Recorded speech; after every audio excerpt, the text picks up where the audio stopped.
Hello everyone, welcome back to my channel. Today's topic is endomembrane system. Endo का मतलब क्या होता है? इनसाइड. मेम्ब्रेन का मतलब मेम्ब्रेनस स्ट्रक्चर होंगे उनका एक system, that is endomembrane system. फिर से बोल रही हूँ मैं, एंडो मतलब इनसाइड द सेल कुछ मेम्ब्रेनस स्ट्रक्चर होंगे उनका एक सिस्टम, उसी को एंडोमेम्ब्रेन सिस्टम कहते हैं. It is a network of membrane bound cell ऑर्गेनीज.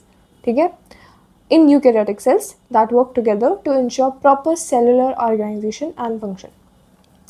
इससे आपको क्या समझ में आ रहा है कि कोई एक नेटवर्क बन रहा है जो सेल ऑर्गेनीज का है, which work together to ensure proper cellular organization and function. तो अब हम लोग बात करते हैं कि वो सेल ऑर्गेनीज कौन कौन से हैं जिनका नेटवर्क है. तो first is endoplasmic reticulum, second is golgi bodies और गोल्जी कॉम्प्लेक्स भी कह सकते हो आप इसे. Then the third is lysosomes, then there is vacuoles. तो ये आपके चार सेल ऑर्गेनीज हैं जो वर्क करते हैं साथ में. It is like a relay race. Relay race आपने देखा होगा कि लाइक वो जो भी I don't know what it is called, like stick type का होता है, रिले होता है, उसको पास करते हैं ना नेक्स्ट प्लेयर से फिर नेक्स्ट प्लेयर को. तो इक्वली इम्पॉर्टेंट होते हैं, हर प्लेयर का अच्छे से फंक्शन करना इक्वली इम्पॉर्टेंट होता है.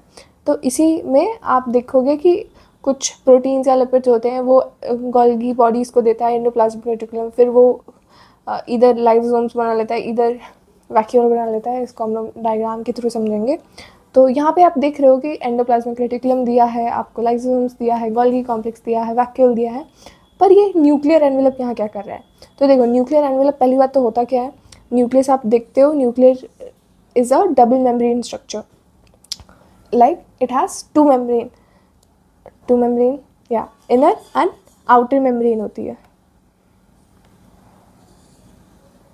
इनर और आउटर मेम्ब्रेन होती है और ये इसमें ना न्यूक्लियर पोर बने होते हैं. Just drawing it like this, ऐसे ऐसे जॉइंट. फिर से बना दी मैंने. It's kind of messy but it's alright. See, तो लाइक फ्यूजन हो जाता है, इनर मेम्ब्रेन का आउटर मेम्ब्रेन का फ्यूजन हो जाता है, तो एक न्यूक्लियर पोर बन जाता है जो कि हेल्प करता है for the movement of materials inside the nuclear plasm from like between nuclear plasm and cytoplasm. Nuclear plasm क्या होता है? न्यूक्लियस के अंदर का होता है. साइटोप्लाज्म क्या होता है? आपको पता ही है. तो मटेरियल एक्सचेंज में हेल्प कराता है न्यूक्लियर पोर. तो अभी इसी न्यूक्लियर पोर से, और देखो न्यूक्लियर एनवेलप क्या होता है? न्यूक्लियर एनवेलप क्या होता है? It is like inner membrane और आउटर मेम्ब्रेन को साथ में न्यूक्लियर एनवेलप कह देते हैं. तो it is basically nuclear membrane आप कह सकते हो साथ में. तो न्यूक्लियर एनवेलप से ही जनरेट होती है, न्यूक्लियर पोर से, आपकी एंडोप्लाज्मिक रेटिकुलम. ये न्यूक्लियस की कंटिन्यूस में होती है. ये हो गया आपकी. आई नो आपको दिख नहीं रहा है, wait a second, I just let you see. Okay, दिखा?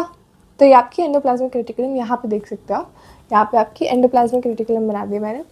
फिर हम लोग बात करते हैं एंडोप्लाज्मिक रेटिकुलम क्या होता है. एंडोप्लाज्मिक रेटिकुलम दो टाइप के होते हैं, that is RER, that is rough endoplasmic reticulum, and SER, that is smooth endoplasmic reticulum.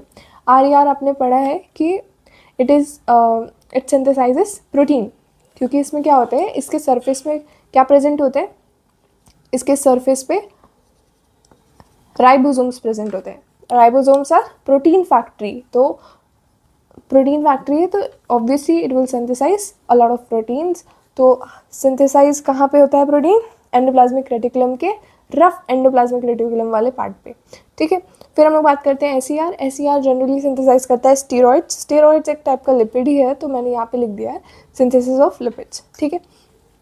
और ये डिटॉक्सिफिकेशन भी करता है. आपको जब मैं एंडोप्लाज्मिक रेटिकुलम पढ़ाऊंगी इन डेप्थ, तो आपको मैं ये सारे पॉइंट्स मेंशन कर दूंगी. बट हम लोग यहाँ पे एंडोमेम्ब्रेन सिस्टम पढ़ रहे हैं, तो हम लोग ये देखेंगे कि लाइक ये चारों सेल ऑर्गेनीज काम कैसे करते हैं एक साथ. ठीक है. तो देखो, एंडोप्लाज्मिक रेटिकुलम हो गया, फिर इसने एक प्रोटीन बनाया, मान लो एक लिपिड बनाया. ठीक है. तो उस प्रोटीन और लिपिड को, जो एंडोप्लाज्मिक रेटिकुलम है, एक वेसिकल्स में, दीज आर मेम्ब्रेन बाउंड सैक्स, उसमें जैसे कह सकते हो भर के वो गोल्गी अपैरेटस में या गोल्गी बॉडी या गोल्गी कॉम्प्लेक्स जो भी आपको कहना है उसमें ट्रांसफ़र कर देता है। It is cis face of Golgi apparatus. तो यहाँ से रिसीव होते हैं वेसिकल्स, फिर ये जाके डिफ्यूज़ हो जाता है। इसकी देखो मेम्ब्रेन तो प्रोटीन्स और लिपिड्स की ही बनी होती है, तो मेम्ब्रेन जो होती है वो डिफ्यूज़ हो जाती है, यहाँ से कट भी हो सकती है, लाइक एक फ्रेगमेंट निकल गया और मेम्ब्रेन सैक बना लिया, लाइक वेसिकल्स बना लिए, फिर ये जाके इसमें डिज़ोल्व हो गया, तो ये प्रोटीन और लिपिड अब फिर इधर आ जाएंगे ना, इसके अंदर आ जाएंगे गोल्गी कॉम्प्लेक्स के अंदर। फिर यहाँ पे क्या होता है, गोल्गी कॉम्प्लेक्स में इसका मॉडिफिकेशन होता है, इसकी सॉर्टिंग होती है और रीपैकेजिंग होती है। एक बार पैक करके सामान आया, फिर उसके बाद रीपैकेजिंग हो रही है, ठीक है। तो जैसे आप देखते हो ना कि आप शॉप से चावल लाए, पैक्ड चावल लाए, फिर आप उसकी प्रोसेसिंग करते हो कि आप ऐसे कच्चा चावल तो नहीं खाओगे ना, तो उसको बालोगे, तो यहाँ पे हुई वही चीज़, मॉडिफिकेशन हुआ, सॉर्टिंग हुई, फिर इसको रीपैक कर दिया गया एंड फिर रीपैक करके वेसिकल्स में ही, ऐसे टाइप के मेम्ब्रेन बाउंड सैक्स में ही इसको फिर भेजा जाता है। इधर ये जा सकता है लाइसोसोम्स में, इसकी एंड डेस्टिनेशन क्या हो सकती है, इधर it could be lysosomes or either it could be vacuole। तो अगर ये lysosomes में जाएगा then it is used for digestion, if it goes in vacuole then it is used for storage। तो आप देख रहे हो पूरा एक नेटवर्क है, एंडोप्लाज्मिक रेटिकुलम, फिर गोल्गी कॉम्प्लेक्स, फिर either it can go to lysosomes, either it can go to vacuole। तो ये 4 सेल ऑर्गेनीज का एक you can say नेटवर्क है। तो it is a network of membrane bound cell organelles, which is 4 cell organelles in eukaryotic cells that work together to ensure proper cellular organization and function। तो यहाँ पे मैंने लिख भी दिया है what are the major cell organelles which are included। आप nuclear envelope लिखना चाहो तो लिख सकते हो, otherwise it's like not necessary। Then there is endoplasmic reticulum, rough and smooth, Golgi apparatus, lysosomes and vacuole।